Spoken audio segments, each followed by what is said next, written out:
A falta de saneamento básico resultou em pelo menos 200 mil internações por doenças evitáveis no Brasil em 2019. As informações estão no Atlas do Saneamento, lançado nesta quarta-feira pelo IBGE.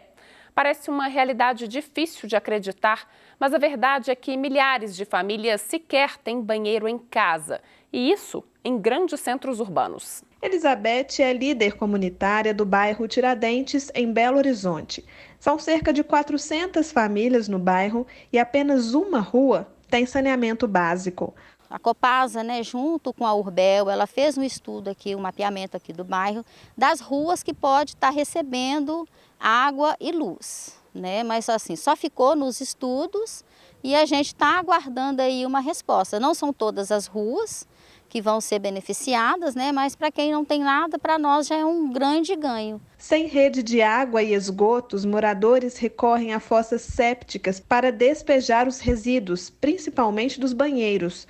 A gente tenta se organizar colocando a fossa, para não ter esgoto a céu aberto. Mas a gente tem uma preocupação porque nós temos minas instaladas aqui no nosso loteamento e a gente não sabe até quando que essas fossas prejudicam o lençol freático. De acordo com o Atlas divulgado pelo IBGE, no período entre 2008 a 2019, foram 11.881.430 casos de doenças relacionadas ao saneamento ambiental inadequado no Brasil.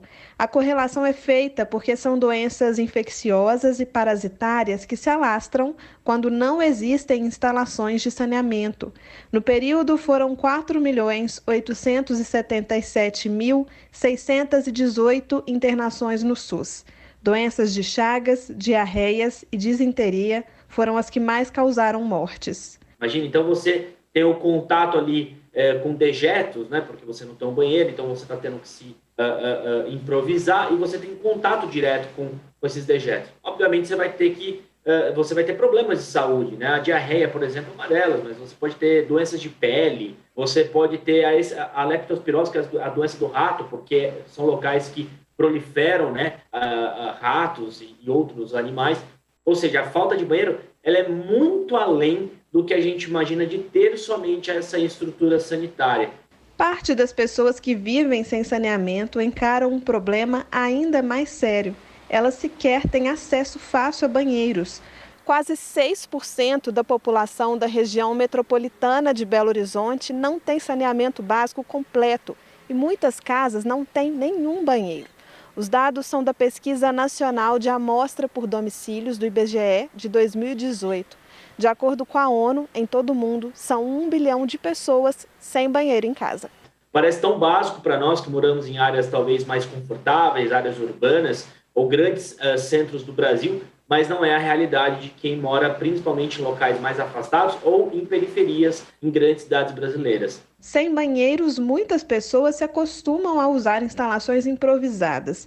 Muitas vezes, esses dejetos contaminam o solo ou fontes de água. Além do desconforto, essa população fica ainda mais suscetível a doenças. Muitas vezes, o problema não é só de saneamento. Para várias famílias, faltam recursos para construir um banheiro. Essa pessoa, ela ergue a casa e ela chega num determinado período em que o dinheiro acabou, ela não consegue terminar e o banheiro acaba até ficando por último. Esse é o caso mais clássico que a gente vê quando as pessoas não têm banheiro, porque elas moram em locais muito vulneráveis. Elas são pessoas de classe extremamente baixa.